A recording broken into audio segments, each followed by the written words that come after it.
Welcome to my class student. It's class 8 English grammar. We are doing chapter 7. This is session 1. In this session we will learn what are verbs and what are its forms. So this is the introductory session, introduction plus auxiliary verb. Let's see what's there in this session. Now, what are verbs? As you know, verbs are all action words. So we can write verbs as action words. So, verbs are action words. The verb signals an action, an occurrence or a state of being.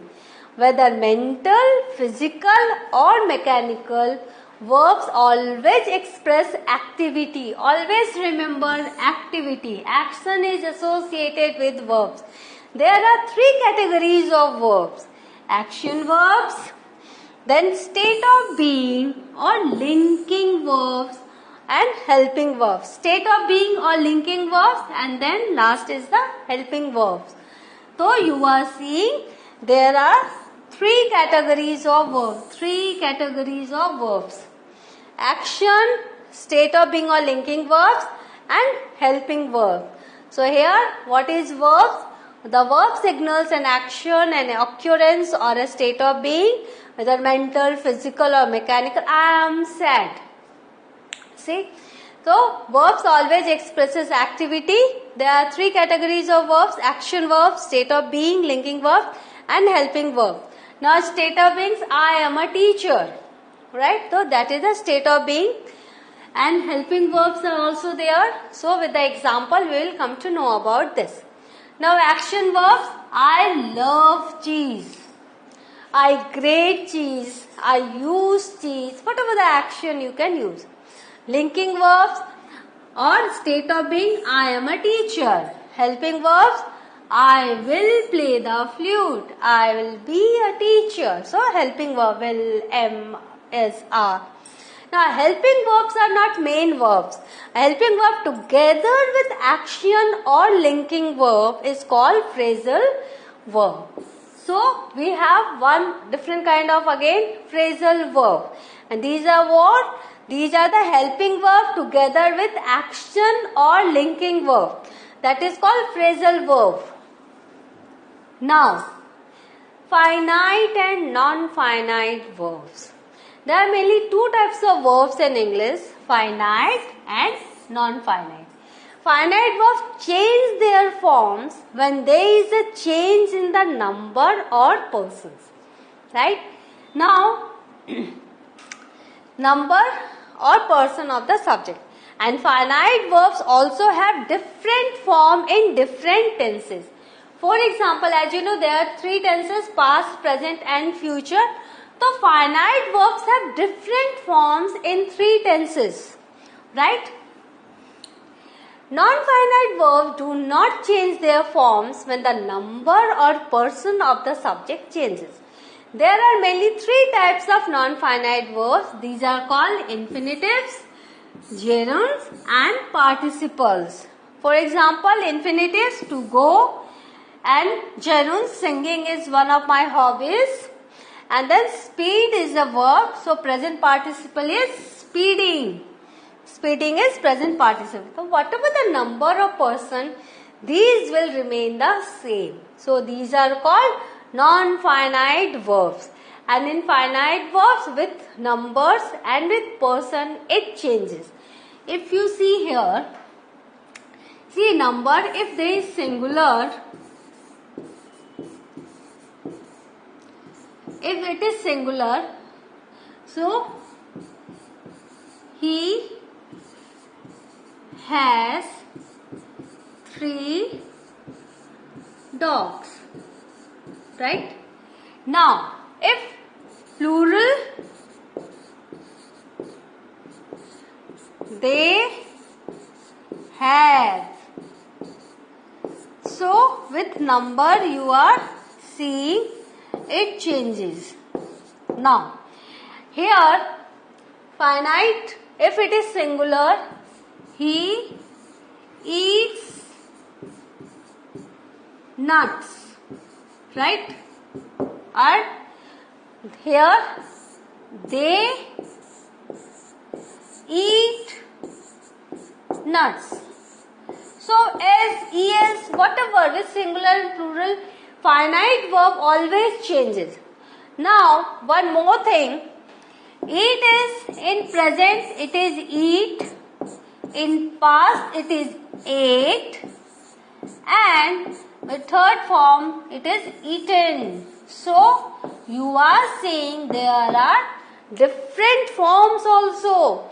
Eat, ate, eaten. So they change their forms when there is a change in the number of person and when they are different tenses. So finite verbs always change. But non-finite verbs don't change. They remain the same, whatever the number or whatever the persons they are. Now, exercise. Nancy does her homework every day. You will have to say does is finite or non-finite. Nancy is doing her homework at the moment. They are writing a letter. She speaks Chinese very well. He has a big car. The proposal has been examined today. Now, does, doing, are, speaks, has been. These are you will have to say. Now she tried to help him to laugh at problems. Finding the gates widely open, the thief went inside. He had his car clean. You will have to say whether these are finite or non-finite. Finite or non-finite verbs. Okay? You need to say finite or non-finite. So, always remember this is does with singular. It is does. So, what is that? Here is doing. Doing is what? Non-finite I have told. Gerund is there. Participle is there. Right? So, whether it will be finite or non-finite, first you do this. Answer is there, but you will have to do it first. Answer is there. Right? Does is a finite verb because it changes with number and person. Doing is a non-finite because it won't change with number and person. Are is a finite with singular or plural it changes. Speaks is a finite verb because it changes with tenses. Has is a finite verb with tenses, with person, number it changes. Been is non-finite verb because it remains the same. And tried is a finite verb with number of person and tenses it changes. To laugh is a non-finite because whatever the number of person or tenses it will remain the same. Finding is again non-finite because it is a gerund. So whatever the number of person it remains the same. And clean is again non-finite because it is a past participle. Whatever the number of person it remains the same. Now next, there are the transitive and intransitive verbs. A transitive verb denotes an action which passes over from the doer or subject to an object. That means transitive means passing over. We is a subject, kick is an action or verb, the football is an object. So, action is passing over to object. We kick the football. So, transitive, passing by. So, this is transitive. I feel a severe pain in my stomach. I is a subject, feel is an action. A severe pain is object in my stomach. So, how will you understand transitive or intransitive? Always remember, transitive verb you can make it in a passive voice also. We kick the football. The football is kicked by us. Whenever you are making passive by this type of sentence, you can understand, yes, this is transitive verb because object is there, right? Now next, intransitive verb denotes an action which does not pass over to an object or which expresses a state or being. He ran a long distance. See, there is no object.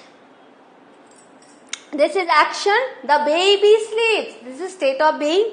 There is a flow in this diamond. That is being. Right? Then exercise on transitive and intransitive. She was crying all day long. Here you will have to find whether the object is there or not, or you just simply think whether you can make this sentence, whether you can turn this sentence into passive or not. She was crying all day long. We showed her the photo album.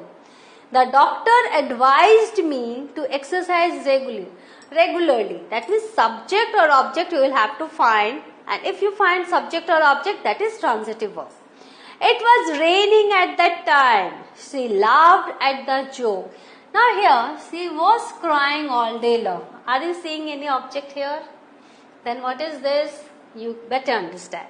We showed her the photo album. Object always asks who, what, right? After the verb. So, we showed whom or what? We showed her. That means object is there. So, wherever there is object, it is what? You know it. The doctor advised me. So, object. See, to find object, always ask who or what. That is after verb. After verb. Right? So, who, what, after verb we will have to write. We will have to ask. Here, verb is showed.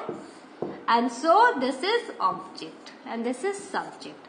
And for subject, before verb, we will have to ask who, what. Then that is subject. To know the subject,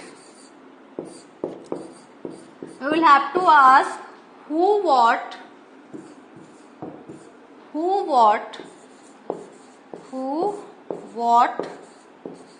that is before verb. Before verb. So, in this way you get your subject, in this way you get your object. Understood now? So, it becomes very easy for you to find out what is transitive and what is intransitive. It was raining at that time. It was raining. Raining is the verb. Are you getting any who, what after that? No. She laughed at the joke. Right? Now this is laughed at is a phrasal verb. She gave a cookie to the child. Now gave, then you can ask who, what. You are getting the answer, a cookie. They slept in the street. You are not getting who, what after the verb. I ate the cherries. You know what is who or what. I ate what? The cherries. So you know what is this verb. My father doesn't drink coffee. My father doesn't drink what? You know the answer, coffee. So transitive or intransitive, you can understand. He always keeps his money in a wallet. He always keeps what? His money. So you will have to find whether it is transitive or intransitive. Answer is there, but you will have to first do it by your own. All answers are here. Now next, here the answers. Now auxiliary verbs. Auxiliary or helping verbs are used together with a main verb to show the verb's tense or to form a negative or question. Very important. Tense. If it is present, so with number and person, it is am, is, are, right? Do, does. If it is past, now has, have is also here. Has, have, right? And when it is past, then did and had, right? And was, were. Okay. And when it is future, it is simple will, shall. Future, will and shall. Simple. These are auxiliary verbs. So, it shows the tenses. Form a negative or question. You always know that auxiliary comes first when you make a question sentence, right? Interrogative sentences. The most common auxiliary verbs are have, be and do.